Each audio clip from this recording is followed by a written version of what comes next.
Hello my dear students, कैसे हैं आप लोग। उम्मीद करता हूं मस्त होंगे। आपकी पढ़ाई एकदम से शानदार जानदार बिंदास चल रही होगी। आप सबको पता है यूपी ट्रिपल एस सी के पिछले 20 साल के सभी एग्जाम के मैं क्वेश्चन आपको करा रहा हूं पी वाई क्यू।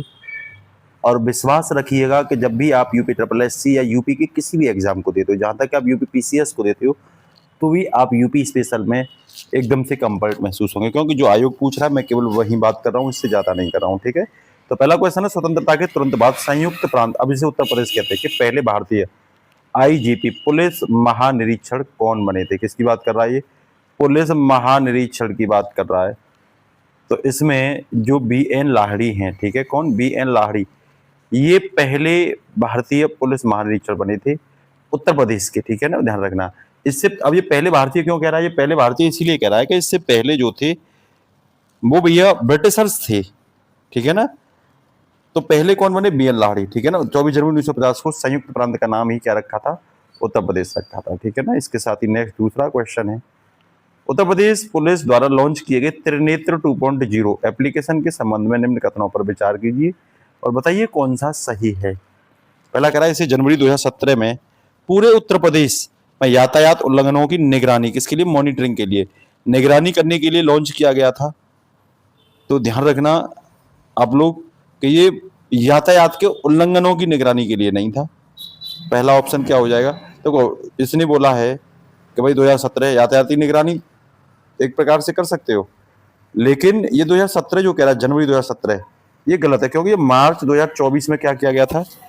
त्रिनेत्र 2.0 मार्च 2024 में लॉन्च किया गया था। ठीक है ना, इसीलिए पहला क्या हो जाएगा? गलत। और जब पहला गलत होगा तो देखो ये भी गलत, ये भी गलत और ये भी गलत। आंसर अपने आप कौन सा निकल के आ जाएगा?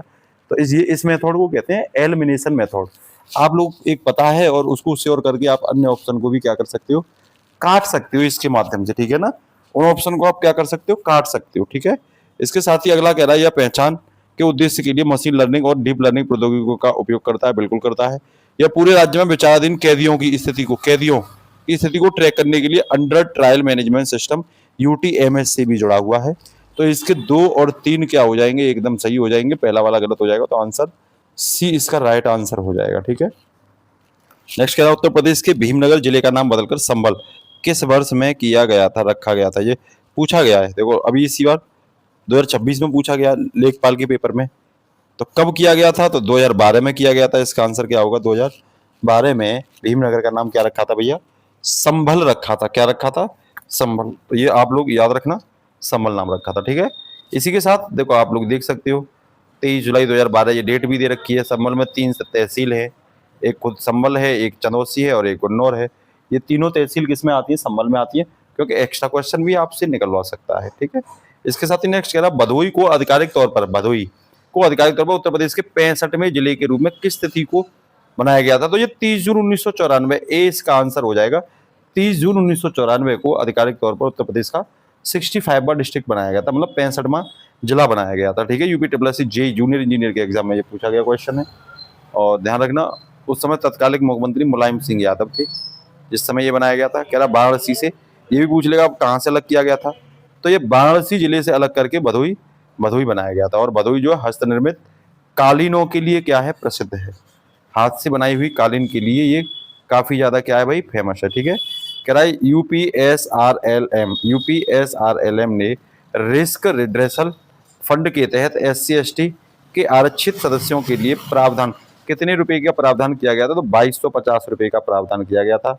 ये बार बार पूछा जाता है। उत्तर प्रदेश राज्य ग्रामीण आजीविका मिशन कहते हैं यूपीएसआरएलएम को। ठीक है ना, तो ये 2250 याद रखोगे।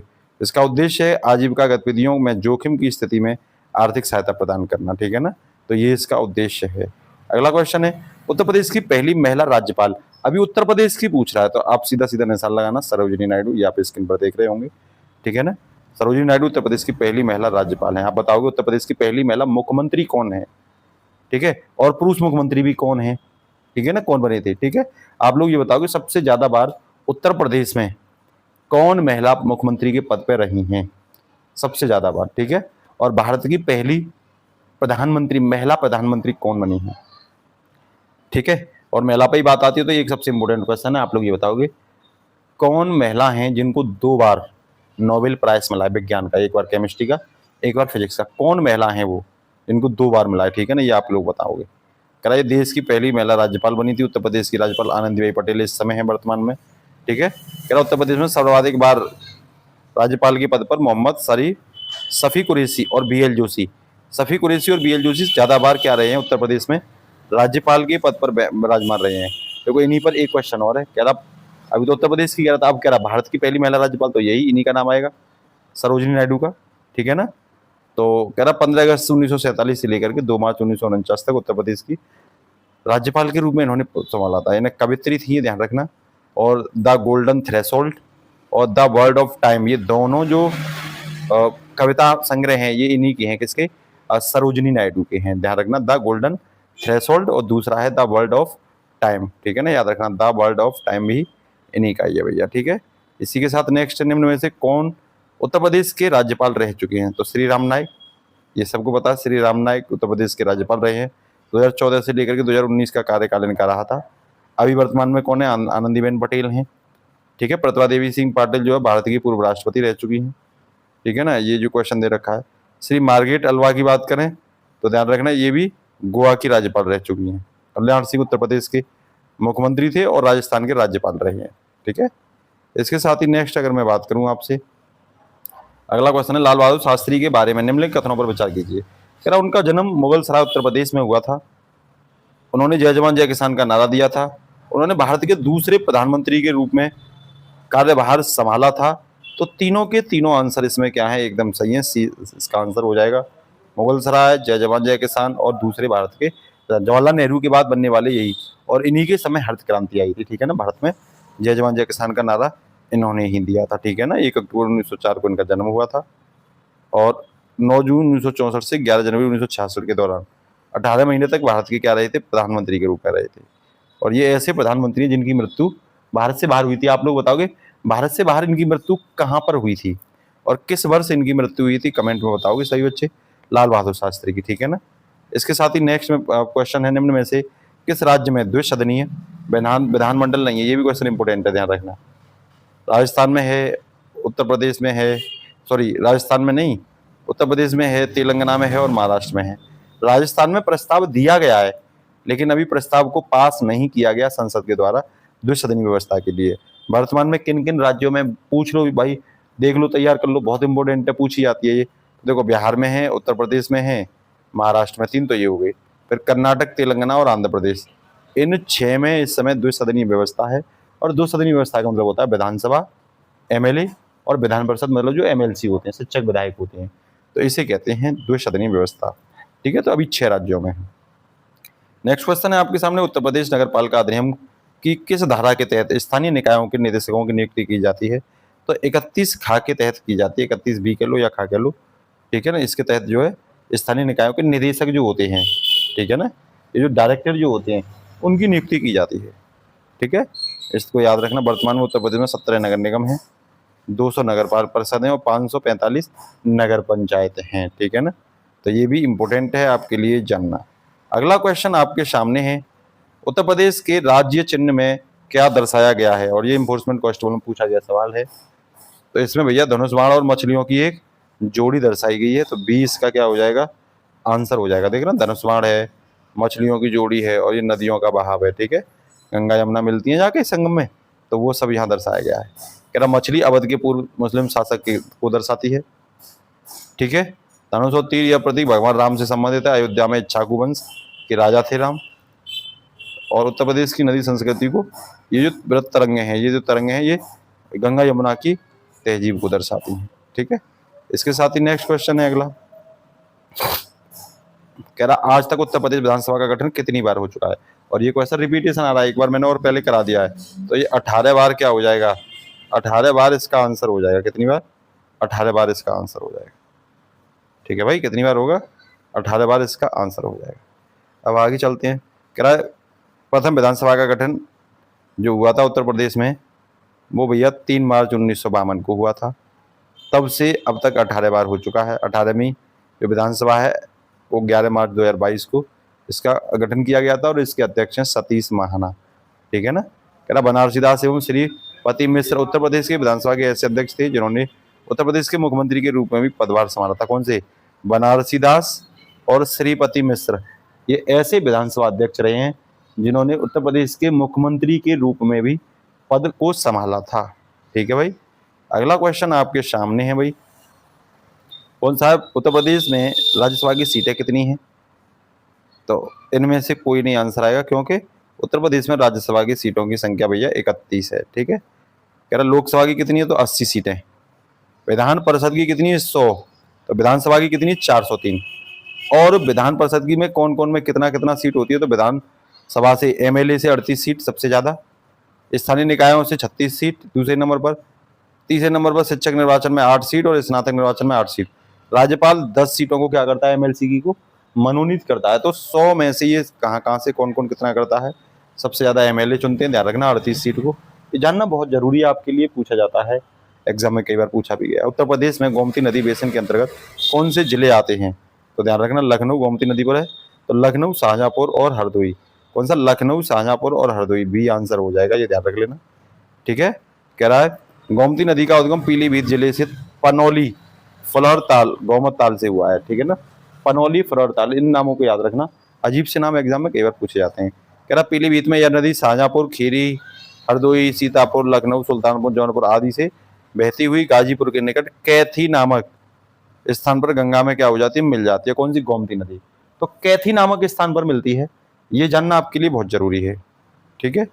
इसके साथ ही नेक्स्ट क्वेश्चन है, कह रहा है इलाहाबाद उच्च न्यायालय के मुख्य न्यायाधीश बनने वाले अंतिम ब्रिटिश कौन थे? तो ध्यान रखना इनमें से भी आंसर कोई नहीं आएगा, क्योंकि अंतिम ब्रिटिश जो थे वो सर गॉब गिब्स-धाम थे, जो ऑप्शन में नहीं है। सर जॉन गिब्स-धाम थे। ठीक है, जो 1937 से 1941 तक रहे थे। सर वॉल्टर मॉर्गन उच्च न्यायालय के पहले मुख्य न्यायाधीश थे ये वाले। ठीक है, जो 1866 में इलाहाबाद उच्च न्यायालय की स्थापना हुई थी। ये कल मैंने क्वेश्चन पूछा भी था आप लोगों से कि भाई उत्तर प्रदेश के इलाहाबाद मुख्य न्यायालय की जो न्यायालय है हमारा, उसकी स्थापना कब हुई? ठीक है। कह रहा वर्तमान में इसमें न्यायाधीशों की संख्या कितनी है? 180 है। ठीक है भाई। अब आप लोग ये बताओगे भारत में पहला उच्चतम न्यायालय कब बना था? अंग्रेजों के किस एक्ट के तहत भारत में कलकत्ता में उच्च न्यायालय की स्थापना हुई थी? ठीक है ना, ये क्वेश्चन आपके लिए है। अगला कह रहा उत्तर प्रदेश में क्षेत्र पंचायतों का अध्यक्ष कौन है? क्षेत्र पंचायतों का अध्यक्ष कौन होता है? तो भैया क्षेत्र पंचायतों का, क्षेत्र मतलब खंड पंचायत, तो जिला प्रमुख होता है, ब्लॉक प्रमुख, सॉरी, कौन होता है? ब्लॉक प्रमुख होता है। ठीक है, कौन होता है? ब्लॉक प्रमुख होता है। त्रिस्तरीय व्यवस्था में द्विस्तरीय पर क्षेत्र पंचायत होती है।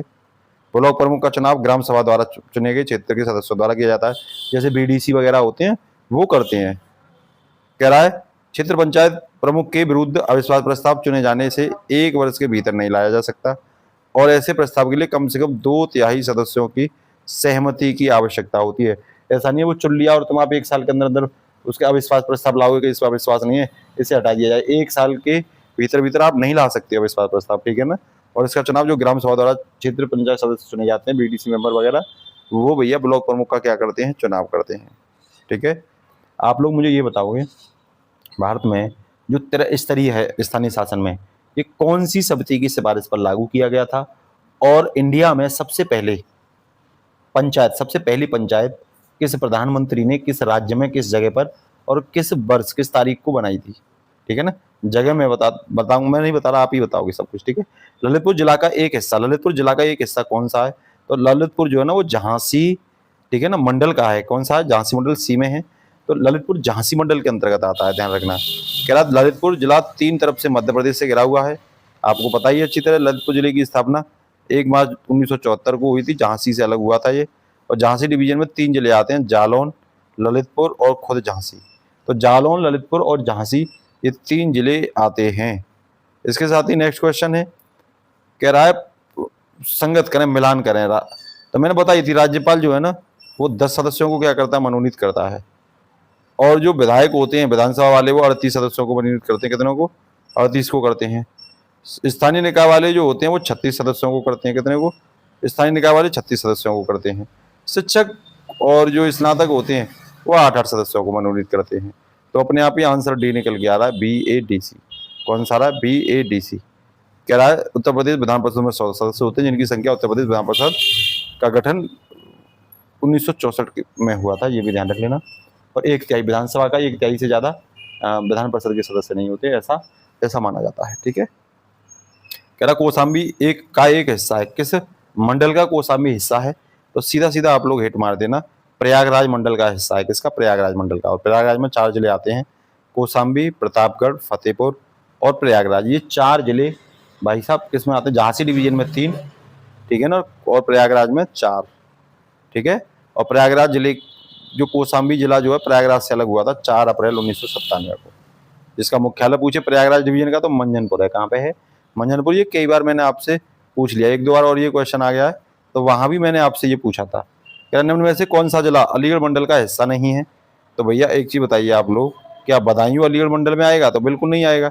अलीगढ़ मंडल का हिस्सा भैया हाथरस, एटा, कासगंज ये है। ये बदायूं है ना, बरेली के अंतर्गत आता है। किसमें आता है? बरेली में आता है। कह रहा बरेली, बदायूं, शाहजहांपुर, पीलीभीत ये बरेली मंडल में शामिल होते हैं। ये भी आपको पता होना चाहिए। नेक्स्ट कह रहा है उत्तर प्रदेश पिछड़ा वर्ग राज्य आयोग अधिनियम में किए गए संशोधन का सटीक वर्णन क्या होगा? जो ओबीसी वाले आयोग की बात कर रहा है। तो कह रहा है इसका आंसर बी हो जाएगा। 2014 संशोधन में 1 अध्यक्ष, 2 उपाध्यक्ष और 25 अन्य सदस्य जो है ना प्रस्तावित किए गए थे पदों के लिए। तो ये ध्यान रखना, 1 अध्यक्ष, 2 उपाध्यक्ष और 25 अन्य सदस्य, ठीक है ना। तो बी इसका आंसर हो जाएगा। ये इंपॉर्टेंट है आपके लिए। कह रहा उत्तर प्रदेश पिछड़ा वर्ग आयोग अधिनियम 1996, ये तो 2014 है ना। 1996 में 1 अध्यक्ष और 4 सदस्य शामिल थे। कह रहा है 2007 में 1 अध्यक्ष, 2 उपाध्यक्ष और 17 सदस्य हुए। 2014 में जो है 1 अध्यक्ष, 2 उपाध्यक्ष और 25 सदस्य हो गए। तो ये संशोधन के बाद कैसे इनकी संख्या बढ़ाई गई है, ये आप एक एक संशोधन के बाद हमने आपको बता दिया है। अगला कह रहा है जिला बनने से पहले शामली किस जिले की तहसील थी? जब इसे जिले के रूप में मान्यता मिली तो इसका प्रारंभिक नाम क्या था? तो इसका प्रारंभिक नाम मुजफ्फरनगर और प्रबुद्धनगर था। मुजफ्फरनगर और प्रबुद्धनगर। अब शामली क्या बना दिया? जिला। शामली, कैराना, ऊन, ठीक है ना। और ये जिला बन गए इस समय शामली, ठीक है ना। याद रखना 2011 में उत्तर प्रदेश सरकार द्वारा शामली को एक जिला घोषित किया गया था। अब शामली जिले में कुल 3 तहसील हैं, एक तो शामली तहसील, एक कैराना तहसील और ऊन। ये पूरा मिलकर के क्या है? शामली जिला है। और इसमें कितनी तहसील आती हैं? 3 तहसील आती हैं, शामली, कैराना और ऊन, ठीक है। ये जानना जरूरी है आप लोगों के लिए। अगला क्वेश्चन है, अगला क्वेश्चन कह रहा है उत्तर प्रदेश आपराधिक कानून अध्यादेश 2024 के संबंध में निम्न कथनों पर विचार कीजिए। कह रहा है ये यह यौन अपराधों से बच्चों के संरक्षण अधिनियम 2012 के तहत आरोपित होने पर किसी आरोपी को अग्रिम जमानत प्राप्त करने के अयोग्य ठहराता है। बिल्कुल सही है, अग्रिम जमानत नहीं मिलेगी आपको। अगर आप यौन अपराध के तहत पॉस्को एक्ट के तहत पकड़े गए हो तो पहले से ही बेल नहीं मिलेगी आपको, बिल्कुल नहीं मिलेगी। कह रहा है गैर कानूनी गतिविधियां अधिनियम 1967 के तहत अपराधों के लिए अग्रिम जमानत को प्रतिबंधित करता है, बिल्कुल रोक लगाता है 1967 एक्ट के तहत, ठीक है। इसके साथ ही नेक्स्ट कह रहा है इसमें ऐसे प्रावधान शामिल है जो उत्तर प्रदेश विधि धर्म संप्रवर्तन अधिनियम 2021 के तहत मामलों को अग्रिम जमानत करने से रोकता है। बिल्कुल, यहाँ पहले से जमानत करने के तीनों प्रावधान एकदम सही हैं। तो आंसर जो इसका होगा वो सी हो जाएगा। आप लोग तैयार कर लेना, ठीक है ना। धर्म प्रवर्तन वगैरह ये समय लिख रखा है, बहुत अच्छे से समझाने का प्रयास किया है। अगला कह रहा है उत्तर प्रदेश के राज्य वित्त आयोग ने किस कर सुधार की विशेष रूप से अनुशंसा की थी? तो भूमि कर का कार्यान्वयन, ठीक है ना। लैंड टैक्स जो है ना, खाली भूमि कर का कार्यान्वयन की उन्होंने बात करी थी, ठीक है ना। ये ध्यान रख लेना आप लोग इसका आंसर, ठीक है। इसके साथ ही नेक्स्ट क्वेश्चन है उत्तर प्रदेश के राज्य वित्त आयोग ने संपत्ति कर निर्धारित करने की किस प्रणाली की सिफारिश की थी संपत्ति कर में? तो इसमें क्षेत्र आधारित या साइट मूल्य प्रणाली की, किसकी? क्षेत्र आधारित ये संपत्ति में, ठीक है ना। क्षेत्र आधारित या साइट मूल्य प्रणाली की थी। कह रहा उत्तर प्रदेश राज्य वित्त आयोग ने संपत्ति कर निर्धारित के लिए क्षेत्र आधारित साइट मूल्य प्रणाली की सिफारिश की थी, ठीक है ना, संपत्ति कर के लिए। अगला अगर मैं आपको बताऊं, कह रहा उत्तर प्रदेश नगर निगम अधिनियम 1959 की कौन सी धाराएं नगर निगम के लिए मतदाता सूची तैयार करने से संबंधित है? तो आप लोग ये बताओगे मतदाता सूची संविधान के किस आर्टिकल में है? मतदाता सूची करने का अधिकार, मतदाता सूची में नाम अंकित कराने का अधिकार और वोट डालने का अधिकार किस उसमें है, ठीक है ना। वयस्क व्यक्ति को वोट डालने का अधिकार किस आर्टिकल में है? और आप बताओगे चुनाव आयोग किस आर्टिकल में? तीनों क्वेश्चन। और वित्त आयोग किस आर्टिकल में है? क्या राज्य वित्त आयोग का भी आर्टिकल बता देना, केंद्रीय वित्त आयोग और राज्य वित्त आयोग कौन से आर्टिकल में, ये भी आप लोग बताओगे, ठीक है ना। तो भैया अगर मतदाता सूची तैयार करने से समझ 35 से 40 तक है। ये क्वेश्चन एक बार और आ गया है, मैंने बाकायदा आपको पढ़ाया भी है, तो ये भी तैयार कर लेना आप लोग, ठीक है। इसके साथ ही नेक्स्ट क्वेश्चन है उत्तर प्रदेश 2023 के से पंचायत के प्रदर्शन मूल्यांकन एवं प्रोत्साहन के लिए किस सूचकांक का प्रयोग किया गया था? तो पंचायत विकास सूचकांक का प्रयोग किया गया था, ठीक है। इसी के साथ नेक्स्ट क्वेश्चन है उत्तर प्रदेश पंचायती राज अधिनियम 1947 के नियम 186 में क्या प्रावधान है? तो राज्य अधिनियम 1947 के नियम एक रूल 186 में वार्षिक लेखा परीक्षण प्रतिवेदन तैयार करने की बात की गई है कि साल होने पर जो लेखा है, लेखा परीक्षा का क्या करिए, प्रतिवेदन तैयार करिए, क्या खर्च किया, क्या खर्च नहीं किया। ये रूल 186 में दिया गया है। ठीक है, इसी के साथ नेक्स्ट है उत्तर प्रदेश पंचायती राज संस्था में 12वें वित्त आयोग का अनुदान किस समय अवधि को कवर करता है? तो ये 2005 से 2010 को कवर करता है। ठीक है, इसके साथ ही नेक्स्ट क्वेश्चन है, अगला क्वेश्चन कह रहा है उत्तर प्रदेश पंचायती राज अधिनियम निम्न में से किस अधिनियम के तहत क्षेत्र में लागू नहीं किया गया? तो ये उत्तर प्रदेश महापालिका अधिनियम 1959 के तहत लागू नहीं किया गया, ये ध्यान रख लेना। ठीक है ना, कह रहा है उत्तर प्रदेश पंचायती राज अधिनियम निम्न में से किस अधिनियम के तहत शासित क्षेत्रों पर लागू नहीं होता? तो एक्ट 1959 के तहत लागू नहीं होता है। ठीक है, इसके साथ ही नेक्स्ट कह रहा है उत्तर प्रदेश में पिछड़ा क्षेत्र अनुदान निधि के कार्यान्वयन की देखरेख और मौजूदा विकास कार्यक्रमों के साथ इसके अभिसरण को सुनिश्चित करने के लिए कौन सा सहकारी निकाय मंत्रालय उत्तरदायी है? तो पंचायती राज और राज्य योजना आयोग जिम्मेदार है, इसके लिए ध्यान रख लेना। ठीक है ना, तो पंचायती राज मंत्रालय और राज्य योजना आयोग। ठीक है, राज्य योजना आयोग, प्लानिंग कमीशन जो होता है, अब इसकी जगह नीति आयोग आ गया है। आप लोग बताओगे योजना आयोग की स्थापना कब हुई और नीति आयोग की स्थापना कब हुई? ठीक है ना, और बताओगे आप लोग योजना आयोग के पहले उपाध्यक्ष कौन थे और नीति आयोग के पहले उपाध्यक्ष कौन थे, दोनों बताओगे आप लोग। नेक्स्ट कह रहा संविधान के अनुच्छेद 283 के अनुसार पंचायतों के संसाधनों की अनुपूर्ति के लिए राज्य संचालित निधि के संवर्धन हेतु राष्ट्रपति को सिफारिश करने के लिए कौन उत्तरदायी है? तो ये केंद्रीय वित्त आयोग इसमें क्या हो जाएगा, इसके लिए उत्तरदायी हो जाएगा। अगला क्वेश्चन कह रहा है उत्तर प्रदेश पंचायती राज अधिनियम के अंतर्गत खंड शब्द का तात्पर्य क्या है? तो यहाँ खंड शब्द का तात्पर्य है उत्तर प्रदेश पंचायती राज अधिनियम में धारा 3 के तहत, किसके तहत? धारा 3 के तहत निर्दिष्ट क्षेत्र पंचायत का पंचायत क्षेत्र, इसके लिए क्या है, उत्तरदायी है। ठीक है, इस खंड शब्द का क्या है, तात्पर्य है। ठीक है, अगला क्वेश्चन है, केवल ये ऑब्जेक्टिव याद कर लो, जो लिखा हुआ उसे जरूरी नहीं है आपको तैयार करना। उत्तर प्रदेश में पंचायती राज संस्थाओं के 3 स्तरों की लेखा परीक्षा के लिए उत्तरदायी प्राथमिक प्राधिकारी कौन होता है? तो भैया मुख्य लेखा परीक्षा होता है। कौन होता है? मुख्य लेखा परीक्षा। और सहकारी समितियां और पंचायतें इसके लिए क्या होती हैं, जिम्मेदार होती हैं। ठीक है, राज्य वित्त आयोग जिला मजिस्ट्रेट से कोई मतलब नहीं होता, कैग से इसका कोई भी मतलब नहीं होता। आप लोग बताओगे कैग किस आर्टिकल में है? ठीक है ना, कैग किस आर्टिकल में है और महान्यायवादी किस अनुच्छेद में है? ठीक है भाई, इसके साथ ही नेक्स्ट क्वेश्चन है, भारतीय संविधान के किस भाग के अंतर्गत पंचायतों के लिए प्रावधान शामिल हैं? मतलब भारतीय संविधान के किस भाग में पंचायतों के लिए प्रावधान शामिल है? तो सबको पता है भाग 9 में है।